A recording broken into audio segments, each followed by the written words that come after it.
Estamos de volta agora, 10 horas e 42 minutos, 10 e 42 aqui na capital paraibana. Vamos à entrevista do dia. Show da Arapuã, a entrevista do dia. Muito bem, a entrevista do dia, nós estamos aqui recebendo um convidado ilustre, né, Julino? Queria que você fizesse as honras da casa. Pois é, foi meu professor, inclusive, o professor Hilton Freire. Isso. Muito prazer em reencontrá-lo, né? Eu fiz uma pós de marketing político lá na Unicorp. Isso. E foi realmente uma experiência incrível. Vamos começar hoje nossa entrevista sobre educação empreendedora, né? Okay. A gente sabe que a situação econômica do país mostra que empreender muitas vezes é uma saída para encontrar um espaço no mercado de trabalho, mas algumas pesquisas, Washington, comprovam que uma parcela mínima da população tem acesso à educação empreendedora e tem a iniciativa de criar o seu próprio negócio. Como é que é, professor, como é que a gente pode tratar... na realidade, assim, a educação empreendedora deveria ser desde a base da escola, né? Certo. Mas isso não existe. Então, hoje, como é que a gente pode fazer isso? Qual é a importância dessa educação empreendedora? Okay. Antes que tudo, Juline, meu querido Washington Luiz, Arlen Souza, muito obrigado por estar aqui. Muito obrigado mais uma vez por estar nessa casa, né? Eu sou fã da Arapuã e costumo dizer que a nossa praia, né, é ser professor, é educação. Eu costumo dizer que a Paraíba e muitas outras rádios, assim como TV, aprenderam com a Arapuã. Isso me traz muita felicidade de estar aqui. Eu fico realmente emocionado de estar nessa casa sempre que eu venho. Muito obrigado mais uma vez por estar aqui. Quanto à educação, Juline, eu acho que é legal a gente colocar que a educação, nesse sentido, nós devemos falar nas partes, né?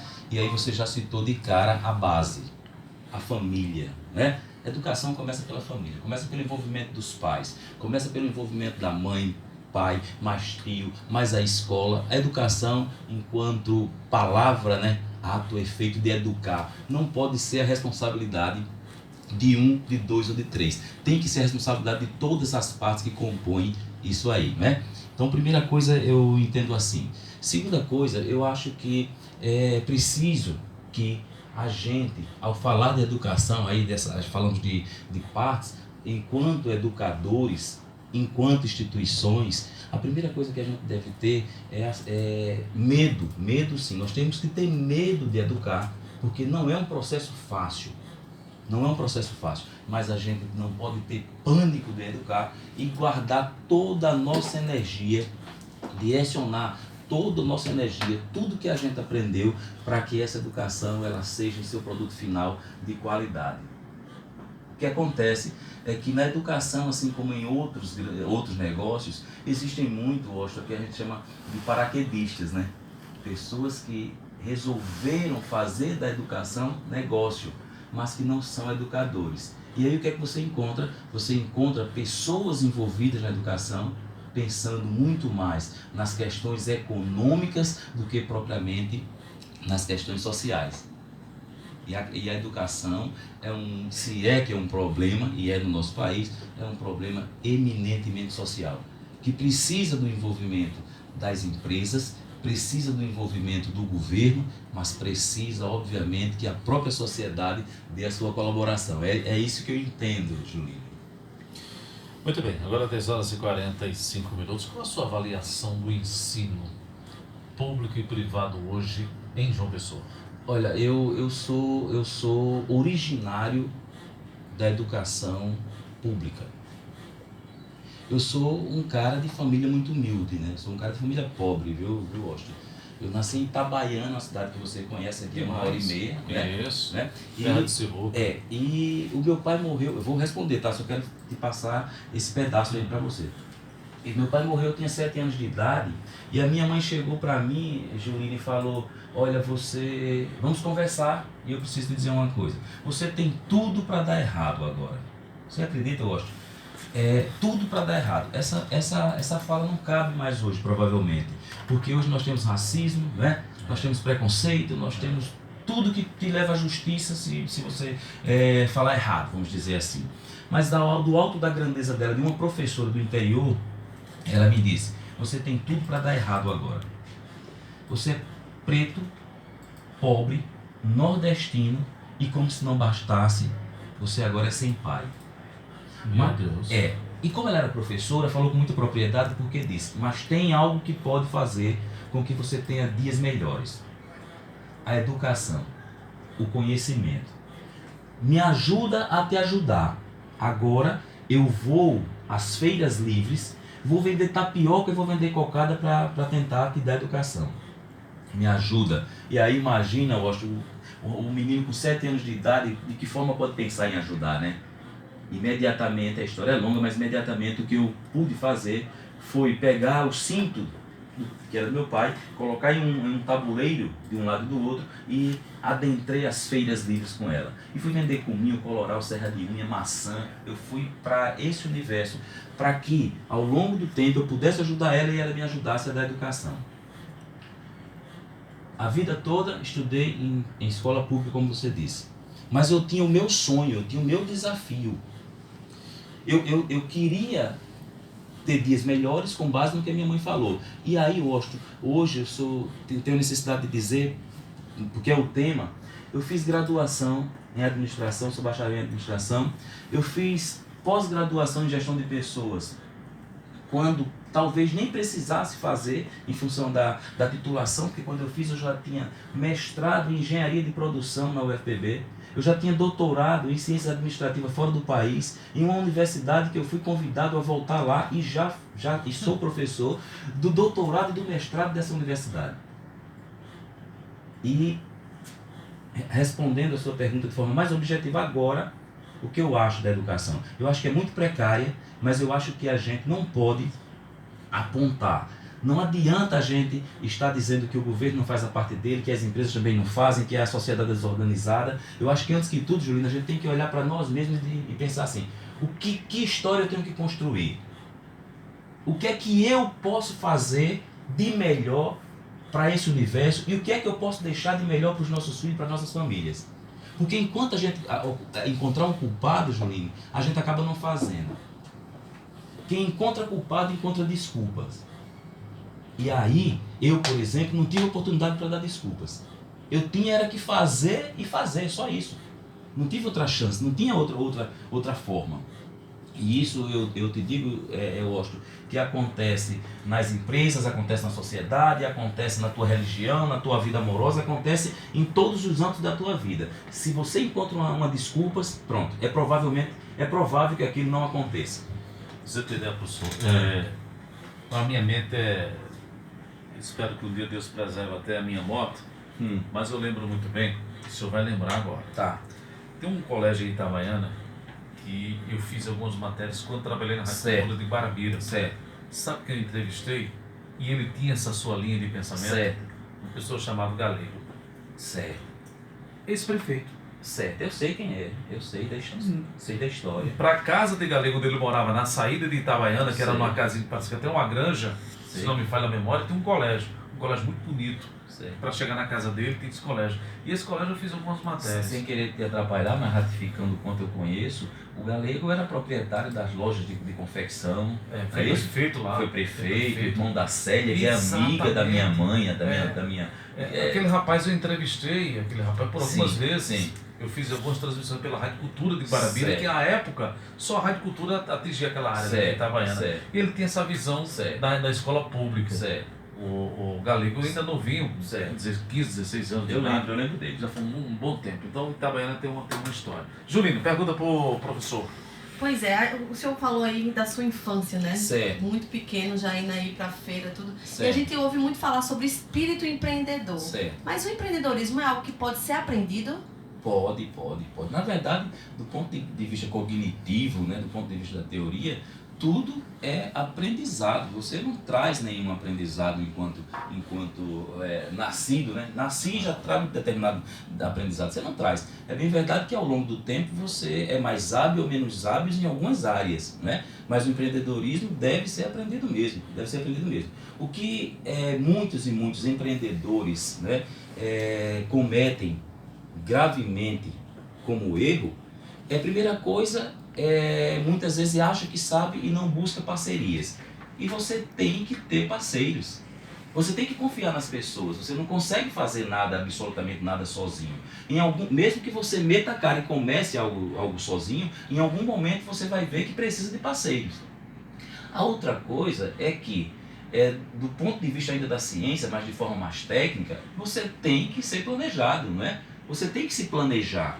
Você tem que se planejar. Então, uma ferramenta, por exemplo, extraordinária para isso, o Sebrae divulga facilmente, é um plano de negócio, né? Um plano de negócio que na Unicorp, a nossa instituição hoje, se alguém tem dúvida de como montar o seu negócio e quiser planejar o seu negócio, nós temos professor lá, o professor Edivando Fernandes, por exemplo, é o professor que está disponível para a sociedade paraibana, muita gente não sabe disso, a montar o seu plano de negócio junto com você gratuitamente.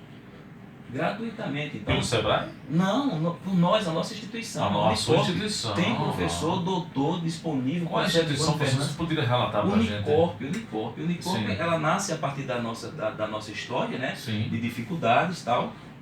E eu vim de um grupo educacional muito grande, acredito que o 3º ou 4º maior do país, né? Eu vim do Grupo Ser Educacional, Faculdades Maiores do Nassau, que eu falo muito bem sobre a instituição, sempre falo. Sou fã do presidente, fundador, José Janguier Bezerra Diniz, que é paraibano, eu acho que isso é legal falar, né? Isso. Que é paraibano, embora a instituição tenha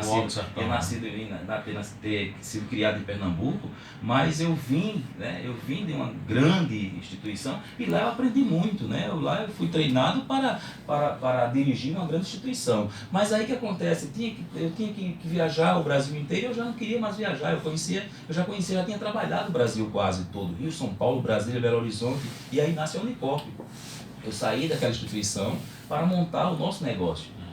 E o meu DNA transformou-se no DNA da Unicorp. Hoje todas as pessoas que trabalham com a gente lá têm perspectivas que a gente gere oportunidades, que a gente faça com que as pessoas que tiveram a sua vida inteira pensando em fazer pós-graduação, em estudar, possa estudar e não passe pelo que nós passamos. É simples, o DNA é esse hoje. Ajudar pessoas a passar pelo que nós passamos. E para isso, hoje a gente tem parcerias, porque é legal que eu deixe claro, a Unicorp ainda não é faculdade. Nesses próximos 8 dias, provavelmente a gente recebe, a portaria do MEC. Isso é em primeira mão. E daqui a 8 dias, mais ou menos, a gente recebe a portaria do MEC, onde a gente passa a ser faculdade. Já passamos por todos os processos, né? De visita de aprovação de projeto, a visita para credenciar a instituição. Então, o que acontece? Aí é que nós vamos poder ajudar muita gente. Mas, nesse momento, eu ainda sou obrigado a dizer que a gente não é faculdade, mas temos parcerias para essa finalidade, Julinho, e aí por isso que você fez pós-graduações conosco, lá no prédio da Unicorp, gerenciado por nós. Nós temos parcerias com instituições nacionais e internacionais. Se você quiser fazer hoje um mestrado ou um doutorado internacional, você faz por meio da Unicorp. Assim como se você quiser fazer uma graduação em diversas áreas de conhecimento, educação, saúde e demais, você também faz pela Unicorp. Então nós temos, por exemplo, parceria com empresas de São Paulo que são as melhores de EAD do país. Instituições americanas que são uma das melhores nos Estados Unidos para ofertar mestrados e doutorados EAD. Aqui em João Pessoa a gente tem parceiros para poder lidar com pós-graduação e demais. E tudo isso nasce a partir, Julinho, da sua pergunta, sabe? Nasce, Washington, a partir disso aí, desse DNA de querer ajudar pessoas, fazer com que as pessoas não passem pelo que a gente passou. E essa busca, Washington, de conhecimento contínuo é tão importante, né, professor? Inclusive, o senhor vai estar dia 1º, agora, né, de novembro, no Teatro Pedra do Reino, com um evento, né? Você pode falar um pouquinho dele pra gente? Posso. Nós vamos estar no dia 1º agora, no Teatro Pedra do Reino. Muita gente não sabe, Juline, o Teatro Pedra do Reino é o maior teatro do Brasil. E pra gente é um grande desafio, né? Porque lá cabem, e nós esperamos, 3.000 pessoas. Um evento que vai contar com 5 palestrantes, eu também vou estar palestrando, mas tem como principal palestrante o Geraldo Rufino. Geraldo Rufino é hoje um dos principais palestrantes do Brasil, é um entusiasta do empreendedorismo, é o proprietário de uma empresa que hoje fatura 50 milhões, né? E como se não bastasse, é um cara que tem uma história semelhante a mim. Ele morou dentro do lixo. Sabe aquele lixão do Roger que a gente tem aqui? O cara morou dentro do lixo, ele catava latinha dentro do lixo. E se você, Washington, todos os dias ele manda algum vídeo pra gente, todo dia a gente se comunica. Se você conversar 1 minuto com aquele cara, você nunca mais é a mesma pessoa. Nunca mais você é a mesma pessoa. O cara é inspirador. Tá onde hoje, professor? Hoje é São Paulo... São Paulo. Quando ele vier aqui, tem como a gente trazê-lo aqui? Tem, eu acho que a gente tem que fechar um compromisso já aqui com eles, um compromisso de trazê-lo aqui para ir falar para a Paraíba inteira e falar e contar a sua história, né? Contar a sua história e função da abertura. Pode marcar com ele que teremos aqui a grata satisfação. O cara está palestrando em partes do mundo hoje. É uma pessoa inspiradora. E quem quiser também ouvir aí toda a história do Geraldo Rufino, ele vai estar hoje nesse 4º fórum multiprofissional que vai acontecer dia 1º de novembro. Inclusive, nós somos parceiros desse evento. No Instagram da TV Arapuã está acontecendo um sorteio. Isso, então, ótimo. Nossos ouvintes que quiserem... Ele vai estar aqui, professor? Vai estar aqui, ele é o principal palestrante. Então pronto. Principal palestrante. Seria interessante ele vir aqui em estúdio para a gente... Sem dúvida, né? Sem dúvida. Conversar com ele. Sem dúvida. E eu acho que quando nós lançamos esse desafio para nós mesmos, né, de colocar no Teatro Pedra do Reino 3.000 pessoas, eu costumo dizer que a gente tem que ter medo, né? Eu acho que não pode ter pânico, né? O medo faz parte, o medo é necessário, o medo nos deixa em alerta, né? O medo nos deixa atento, fazendo com que a gente erre pouco, né? Mas a gente não pode ter pânico, porque o pânico paralisa, né? O pânico paralisa, o pânico deixa mal. E aí, Juline, quando lançamos esse desafio para nós mesmos, de colocar ali 3.000 pessoas, o medo, obviamente, bateu. Você sabe que hoje, se você me pergunta, nesse exato momento, ainda faltam 10 dias, né, Vera? Exato. Aproximadamente 10 dias. E hoje, nesse momento, eu estou muito feliz, muito tranquilo, porque para minha grata surpresa, Juline, Herbert e demais, você não acredita, eu não acreditava o quanto a Paraíba gostava da Paraíba. Por isso que eu falei com muita emoção sobre Arapuã, sabe? Eu não sabia o quanto a Paraíba gostava da Paraíba. Eu não sabia o quanto as pessoas gostavam da Arapuã, sabe? E quero dizer isso porque nós, nesse momento, a gente já não está procurando pessoas, embora a gente precise, claro, porque é importante para todos. O que a gente conseguir lá de sucesso vai se respingar em todos os nossos parceiros. E é por isso que eu estou aqui, porque a Arapuã também é parceira, né? Exatamente. E aí, minha surpresa, as pessoas agora que ainda estão procurando para serem parceiros, para apoiar o evento. Isso é de muita felicidade, eu acho. Por quê? Porque o Geraldo Rufino palestrante em outros países ou até em outros eventos, você teria que pagar 10 a 20 vezes mais do que você vai pagar com a gente. Eu não sei se eu posso falar valores. Não, sem problema. Me parece que você vai no Simpla hoje, né? Pelo Simpla, e você paga R$70. R$70, eu acho. E a palestra desse cara é normalmente, dependendo do lugar, R$2.000. R$2.000.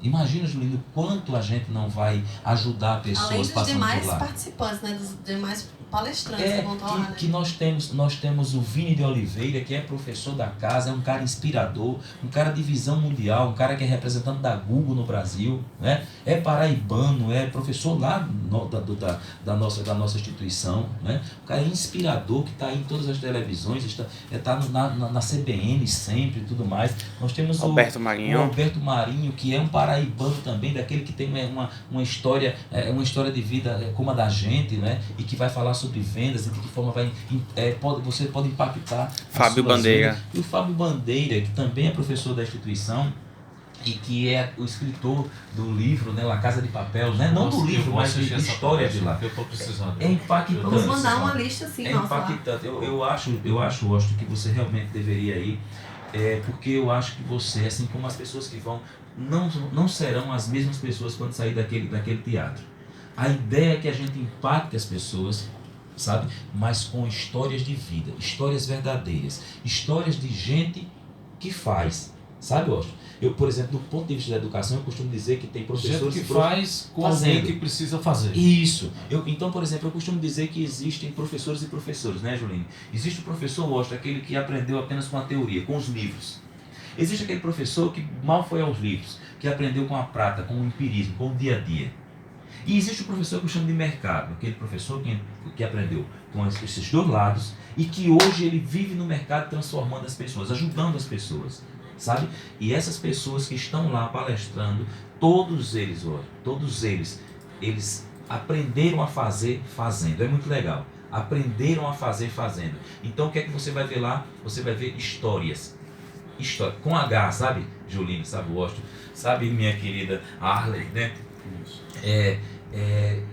Histórias com H, histórias verdadeiras. Porque tem história com E, né? Aquela que você pergunta, o cara fica buscando do lado esquerdo, do lado direito, tá criando, né? Exatamente. E lá não dá tempo de criar. Para você ter uma ideia, por exemplo, aqui eu fiz um rascunho de algumas coisas que nós poderíamos conversar, porque o Elton me disse que seria em torno de uns 20 minutos, tal, né? E então eu fiz. Mas você vai ver, por exemplo, que, pelo menos até agora é como eu penso, que você não vai me ver com um papel, você não vai me ver com slide, você não vai me ver nada lá na palestra. Você vai me ver falando do coração, falando da minha história. Criando nada, falando aquilo que realmente eu sou, eu fui e penso em ser, sabe? Isso pra gente é muito legal. Muito bem, 11 horas e 12 minutos, 11 horas e 12 minutos aqui na capital mais verde do Brasil. Professor, o senhor vai voltar aqui mais vezes? Espero que sim. Não só para comentar sobre esse tema, mas outros temas, porque primeiro a sua espiritualidade, Certo. de alguém que começou cedo. E a gente, pela pouca experiência que eu tenho, estou começando agora no jornalismo, há muito pouco tempo. Brincadeira, você me permita me interromper. Você é um ícone da... Não, é porque quem mais sabe é quem sabe menos. Certo. E certo. uma lição de vida que o senhor deu aqui agora, certo. eu não sabia. Certo, certo. Então, não deixa de ser uma verdadeira história e uma lição, né? um aprendizado. O senhor vai voltar mais vezes, porque Julina, eu vou sugerir para Julina um outro tema. Opa! Para a gente poder... chegar. Eu gosto muito de pessoas empreendedoras que aprenderam fazendo. Obrigado. Essa frase é muito importante. Aprendi fazendo, estou agora pronto para ensinar quem quer fazer. Isso. Né? Então isso é fundamental. Espero que a gente possa trazer o nosso palestrante aqui para a gente poder... Geraldo Rufino, ele Geraldo vem sim, Rufino. Se depender da gente, ele vai estar aqui sim. Transmita para ele o nosso respeito, porque ele é uma história de vida e estamos juntos. Esse é o Sistema Arapuã de Comunicação. A responsabilidade de levar pessoas cultas como o senhor para uma informação precisa, concreta e que vai transformar vidas. Viu? Pronto, então... Qual é a data do evento? 1º de novembro, lá no Teatro Pedra do Reino. 1º de novembro, que horas? A partir das 19 horas. 19 horas. Lá na dia 1º, né? Inclusive é uma véspera de feriado, né? Véspera. Então não se tem sequer desculpas de que amanhã eu vou trabalhar ou coisa semelhante, né? Verdade. Então, temos que estar lá. Vou logo escalar o Flávio para ficar no meu lugar para me poder participar. Professor, fique à vontade de deixar a Julina aqui para que possa fazer as considerações finais da nossa entrevista. O senhor vai voltar mais vezes. Obrigado. Então eu já, sabe, talvez estivesse me precipitando em começar a agradecer a Paraíba, sabe, agradecer as redes de televisão, agradecer as parcerias, as amizades, principalmente a nossa equipe, né? A nossa equipe de funcionários internos, de pessoas que colaboram externamente. O Herbert, por exemplo, tem feito um trabalho maravilhoso, tem nos conduzido aí a quase todas as TVs, quase todas as rádios, né? Então eu quero aproveitar o momento e antes de pedir que as pessoas compareçam ou não ao evento, eu quero mais, na verdade, agradecer muito a Deus pelo que Ele tem feito aí por esse evento até então e agradecer a todas essas outras pessoas que estão nos ajudando, estão como parceiros, estão como apoiadores e que com certeza vão estar lá no dia 1º para contemplar a nossa humilde história. Espero que a gente consiga impactar a vida das pessoas de forma positiva. É como dizia a minha eterna professora Lúcia de Fato, existem professores que a gente lembra, mas existem professores que marcam. Verdade, né? Verdade. Exatamente. Um abraço, viu? Um abraço, viu, professor? Eu Fica com Deus. Um abraço, Herbert, viu? Obrigado. Fica com Deus. Obrigado. Agora 11 horas e 5 minutos.